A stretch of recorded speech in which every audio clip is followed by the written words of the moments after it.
Okay, hey everybody. Here's what I'm going to do now. I'm going to just allow, I'm going to use the spiritual gifting the Lord's given me to prove to you the Bible's true.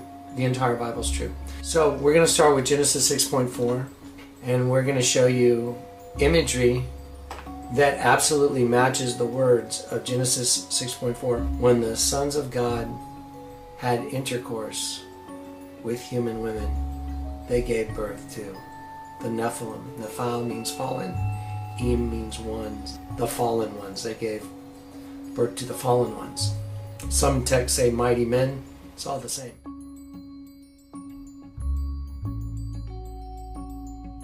Genesis chapter 6. Now it came about, when men began to multiply on the face of the land, and daughters were born to them, that the sons of God saw that the daughters of men were beautiful, and they took wives for themselves, whomever they chose. Then the Lord said, My spirit shall not strive with man forever, because he also is flesh. Nevertheless his days shall be 120 years. The Nephilim were on the earth in those days, and also afterward, when the sons of God came into the daughters of men, and they bore children to them. Those were the mighty men who were of old, men of renown. Then the Lord saw that the wickedness of man was great on the earth, and that every intent of the thoughts of his heart was only evil continually. The Lord was sorry that he had made man on the earth, and he was grieved in his heart.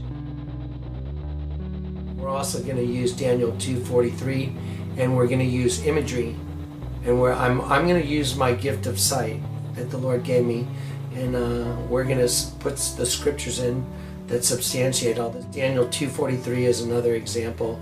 The last kingdom of the world shall be divided, and the miry clay mixed with the iron, and they shall mingle themselves together with the seed of men.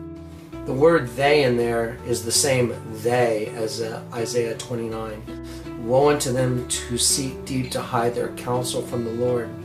They do their works in darkness and think, who sees us? Who knows us? Surely your turning of things upside down shall be esteemed as a potter's clay. Okay, the Lord told me the pyramid's your enemy. They turn everything upside down. Who are they? They are fallen angels. They are aliens that bred with the human race. They created a hybridized system on the earth. Jesus said any kingdom divided against itself is brought to desolation. So I'm bearing witness to the abomination of desolation, which is in us.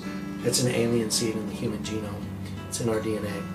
Okay, anyway, that's it. Short and sweet. We're going to use imagery and those scriptures are going to go across your screen, and we're going to show you those images, and then we're going to give you links to full-length videos that you can go back and watch so you can understand this paradigm. Now, the Jebusites, Amorites, Girgasites, Hivites, Arkites, Sinites, Arvadites, and Zemarites, and Hamathites, every single one of them, and more, mentioned in the Old Testament, were hybridized. Abraham was told, and multiple times throughout the Old Testament you see references where the children of Abraham were told not to interbreed. See, the Lord forbid it. The reason he forbid it was because he wanted to keep the bloodline of Jesus pure, which he successfully did, for good reason. But what happened to the rest of humanity? Over the last 2,000 years, over the last 4,000 years, did we refrain from interbreeding? No, the opposite.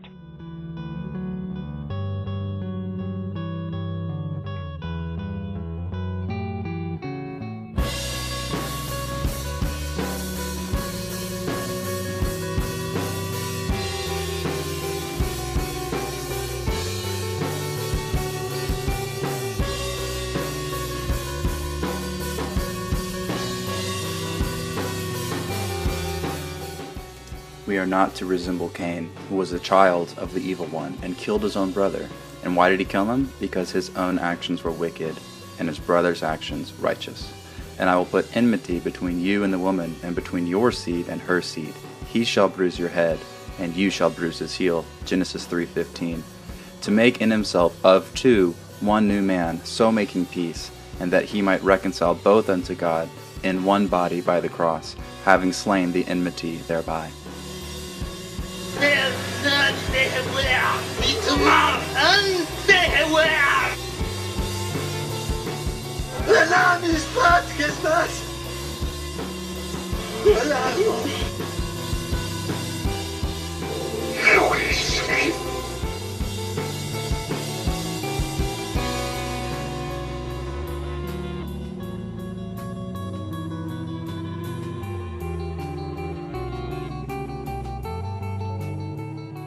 This is the covenant that I will make with them after those days, saith the Lord. I will put my laws into their hearts, and in their minds will I write them, and their sins and iniquities will I remember no more. Having therefore, brethren, boldness to enter into the holiest by the blood of Jesus, by a new and living way, which he hath consecrated for us, through the veil, that is to say, his flesh, let us draw near with a true heart in full assurance of faith, having our hearts sprinkled from an evil conscience, and our bodies washed with pure water. Hebrews 10:16 through 22.